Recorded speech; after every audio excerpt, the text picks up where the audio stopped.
Hello. Hello. How's everyone today? Good? Well, welcome to XY, and welcome to the launch of Robert's book, Just One More Drive. The stuttering homosexual in his race car? The true story. The true story. The true story. Well, everyone here is probably in it, so, welcome.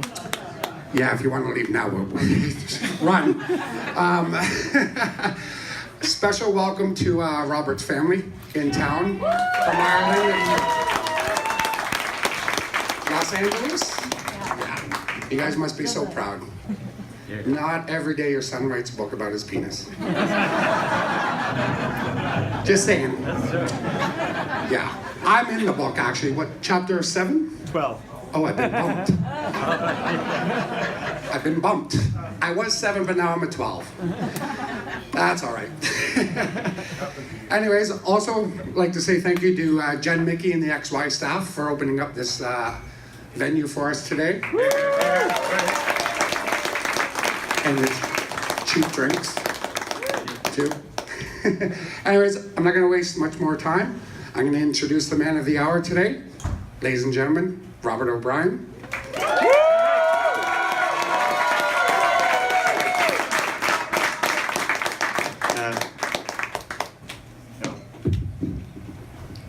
Wow, I can't really see many of you. Hello, good afternoon.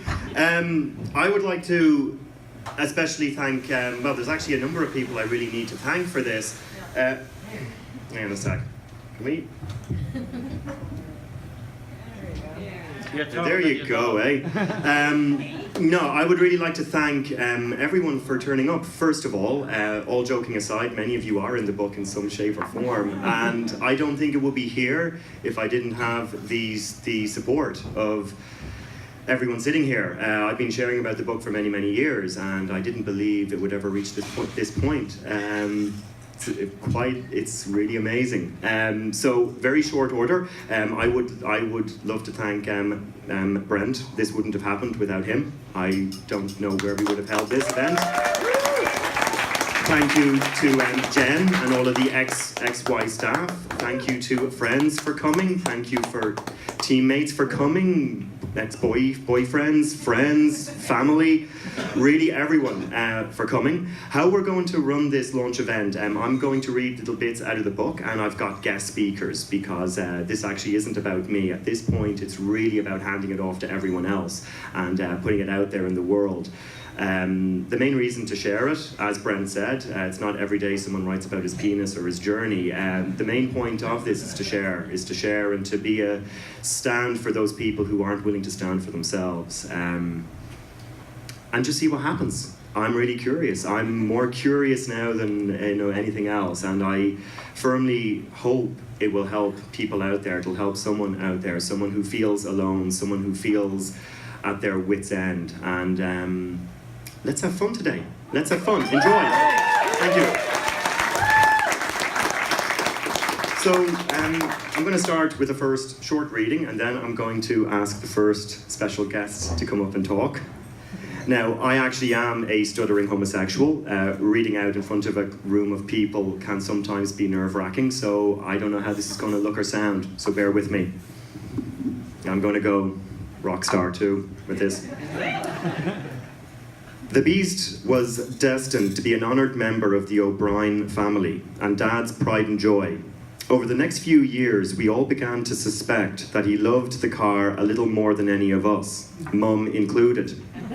He kept 90D 41990 impeccably clean. Fussy before, now he was fanatical.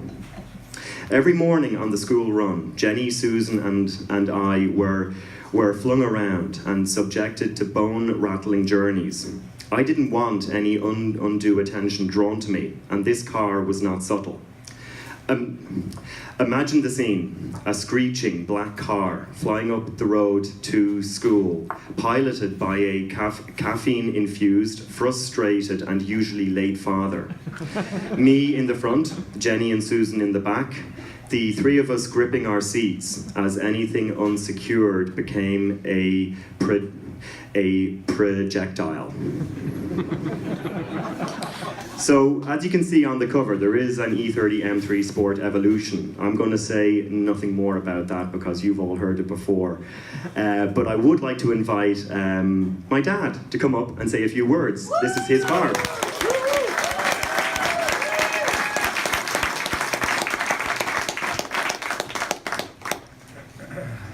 You okay? Wow.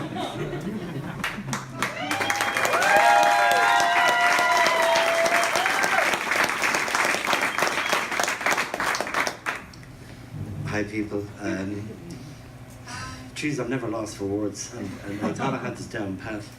However, I'd like to extend a warm Irish welcome to you all for giving up your time and making the effort to be here.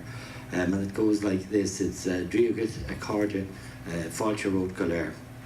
That's all the Irish I know.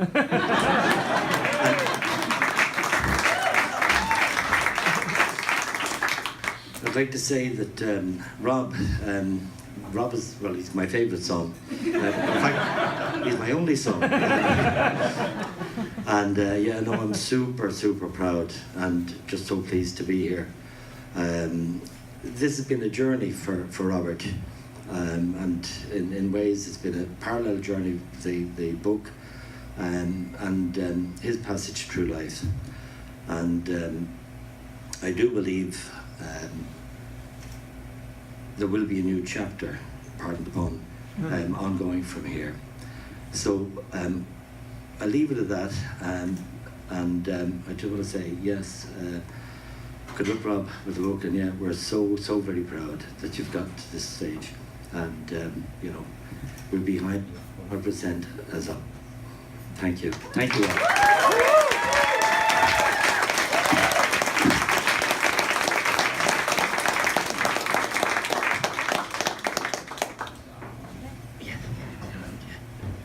Thank you. That's not what I was expecting. I was expecting a quip of "that's not how I drove into school." And I'm like, no, it was. I remember the flying bag. I actually vividly remember Susan bouncing across the car. Do you remember that? Yeah. We were like, what's going on? Dad, thank you. Thank you. This has been, it's been as much a journey for everyone sitting there as well as it has been for me. And I would like to just say to both Dad and Mom, they never asked me to take anything out of the book. And I put a lot in there. It's not just about me, it's also about us and about our journey. And as parents, they never said no. They never said I shouldn't do anything. And when it was coming over here to be in acting school, whether it was coming out as gay later in life, even after my suicide attempt in the car, nothing was ever made wrong. And just to really give you guys the credit, you trusted me and you stepped back and you just did a really amazing job, and I'm very, very proud to be your son. So thank you on that.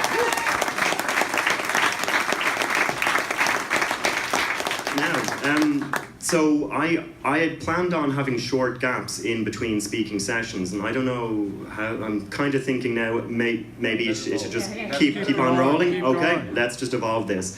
So this is Dad's car, the Beast, my pride and joy. I probably love it more than most humans as well. It's the glue that ties the book together, but other things tie the book together. And one of the things I learned by coming over to Vancouver was really what friendship is. And I have many friends in the room. I've been accused of being hard work on occasion, but I'm totally worth it. And there's... No, I know. I will own it. I will own it. But learning to open up, learning to trust people is not something I found very easy. And even though I've had many friends here, I had to sit and think, who can I ask up next to share? So I'm going to share a little bit from the book, and then I'm going to have a second speaker come up, and here we go.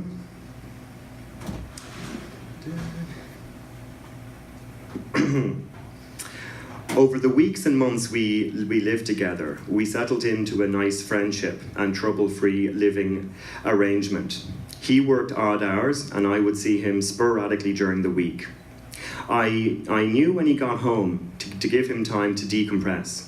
And after After an hour or two, we could hang out and chat, maybe watch cartoons or debate if fictional hyperdrive efficiencies are based on power sources or emitters. I had never experienced a bromance before, but I imagined this is what it would be like.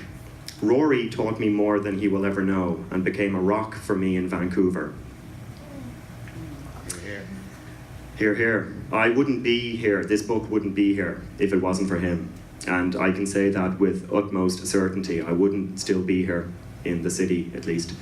So I would like to take this opportunity to invite Rory to come up and share a few words.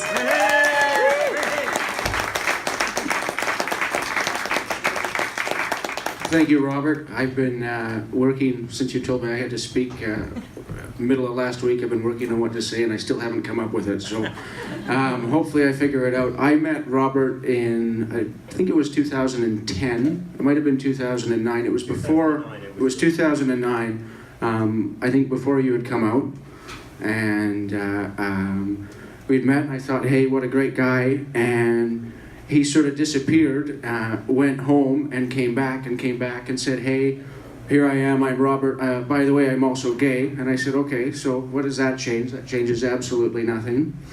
And he said, I'm struggling and I'm looking for a place to live. So I had him move into my spare room because I was renting as well, and I needed some help and somebody to look after me as well. And I know Robert for as much as it started when our friendship, when I was teaching you things, whether it be how to properly hang a poster on a wall using masking tape and the tape loop system, you know, little things like that. But watching you over the years and spending time with you and finally having the opportunity to meet your family, I'm very proud and I'm happy you're still here. This is going to be your year. Robert's recently had a birthday. He's now newly 40, and with the laws changes as well, I'm pushing him to apply for his Canadian citizenship. So Robert, there is so much I can say, and so much that I can't say. So I won't say that, but what I will say is I love you dearly and I wish you the best, mister, and this is for you, and you will do wonderful. I know it.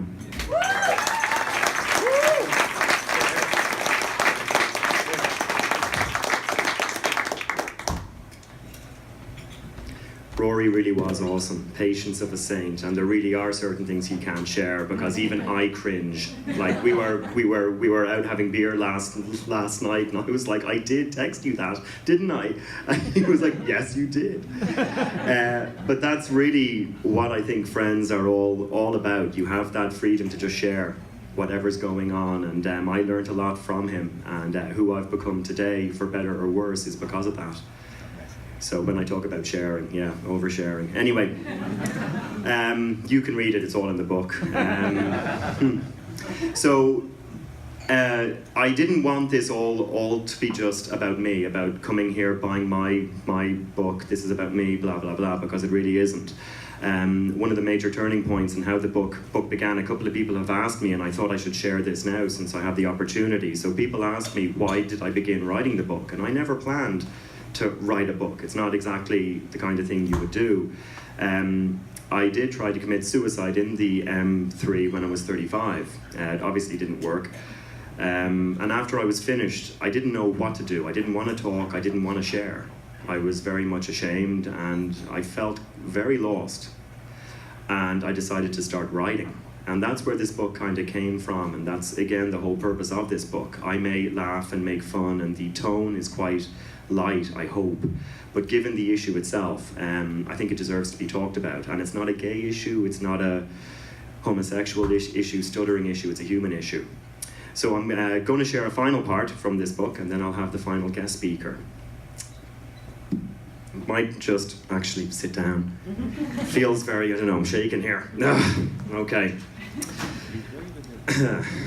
But no matter how much But no matter how much I revved, the hangar wasn't filling up with enough gas to kill me. It was massive, large enough to house several helicopters, and I cursed Dad and his need for big hangars. And I cursed the beast for only having a 60-litre fuel tank, smaller than your garden variety E30 M3. The meter had been reading a quarter full, but now the needle was sinking closer to empty. I felt sick, and not from the fumes. Despairing, I imagined Stargate's Samantha Carter sitting in the passenger seat beside me. She was in her SG-1 Air Force uniform, a laptop propped on her leg. Looking at the chart, she turned to me and said, "Given the hangar's dimensions and the dispersal rate of carbon monoxide, along with the limited fuel supply and necessary concentration needed to kill a human, I don't see this working. I'm sorry, sir." She looked at me sympathetically. I can't even kill myself properly. How pathetic is that? I looked back at the fuel gauge and through the windscreen out into the hangar. No fumes to be seen. I began to cry. Imaginary Sam was now gone, and I was alone in the beast. So that was a fun day, and it's a serious issue. I'm not qualified to speak on it. I will happily share it because I believe it's worth sharing, but I would like to ask my final special guest to come up and share. Ed has been a clinical social worker in BC for close on 30 years. He's someone I've become very close to in the last 3 or 4 years, and he's someone who sees this a lot more than I think any of us are willing to admit. So with that, I'd like to invite Ed to come up and share a few words.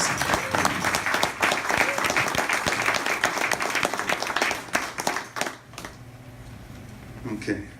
I'm embarrassed now because everyone else spoke without notes, But as Rob said, I'm Edward Sandberg. I'm a clinical social worker. I've been working in Vancouver for 10 years, and before that in Edmonton, working with whatever walks through the door, but a lot of gay, lesbian, bisexual, trans issues. And so I'm just going to say a few words. I'm going to try and keep this very short, as everyone else has, trying at the same time not to minimize what we're talking about. Because frankly, we could talk about LBGT and other letters of the alphabet, or suicide, and we could spend hours or probably days talking about each of those, and several more days on the intersection of them. And I've been asked to spend 2 minutes. So we won't do that. But I think the big thing is that we have this assumption now, and especially for those of you who are native or live in Vancouver, we live in this wonderful bubble. And in this wonderful bubble, being gay is pretty much okay, and there's very few consequences most of the time. Therefore, we think coming out is not a big deal. But even today, first of all, it's a bubble, and most of Canada is not like this, and certainly we all know most of the world is not like this. And even here, coming to terms with being gay, especially when you're a youth, there's all kinds of subtle little messaging that's still part of our culture that suggests that you're not quite good enough, that somehow there's something wrong with you. And it might be like what we call microaggressions, might be tiny little things, but over time, all those little hits really take their toll. So it's nice to think we've come a long way, but I just want to remind us that really there's still a long way to go. And all those little hits do cause thoughts of suicide. And frankly, it's not unusual for young people to think about suicide anyway at some point. The thought of it is not abnormal or problematic. It's kind of coming to terms with the fact that, you know, life is this big existential question that we all are asking all the time. But I think I just want to finish with a very simple idea, which is we're getting used to the idea of talking about LBGT, talking about homosexuality, talking about sexuality in general, talking about gender, and we're getting used to that. And maybe we should all get used to talking about suicide as well. It's still taboo. And I don't know about the people in this room. I'm going to imagine that you're all highly knowledgeable and educated. I don't know. But just remember that if someone seems distressed or down, it's okay to address that with them. It's even okay to mention the term suicide. Are you thinking of it? Is it something on your mind? Because we're kind of taught subtly that if you mention it, it's going to make it more likely. And actually, we know that it's the opposite. Bringing it up, saying it's okay to talk about this, or write about it, is probably the best way to reduce it from happening. So don't shy away from the topic. The only other thing I want to say is I left some pamphlets from an organization called HIM, Health Initiative for Men, at the back of the room. It's a wonderful organization that I do some volunteer work with. And one of the little things there is even they did a project for gay survivors of suicide, so people who had that in their life, where someone they knew had committed suicide, and asked them to do art and stuff. So that's actually one of the things back there. It's kind of a neat project. So, but that's it. Thank you very much.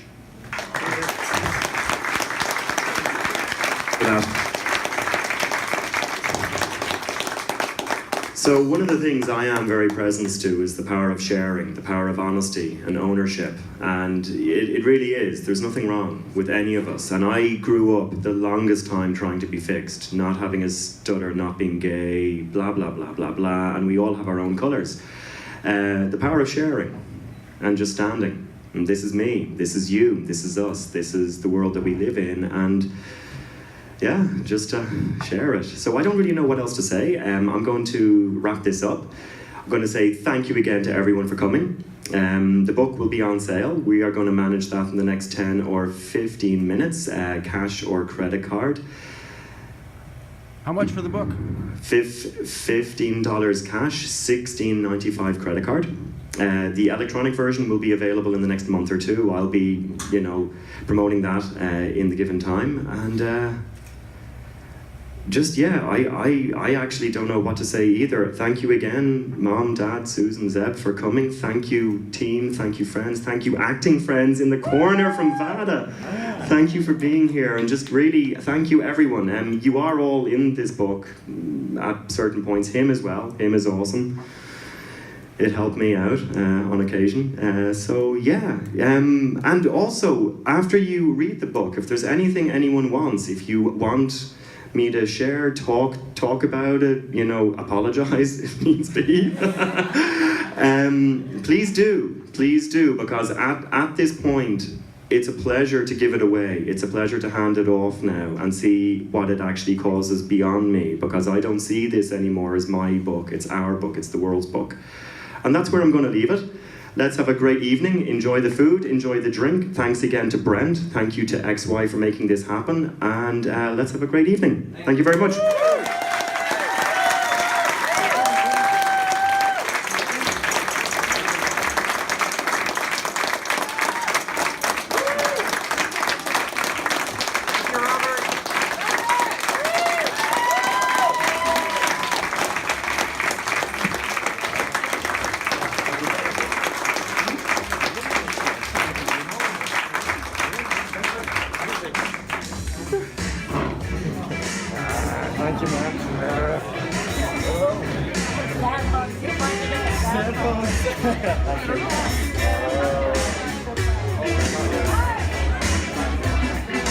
Yeah, we were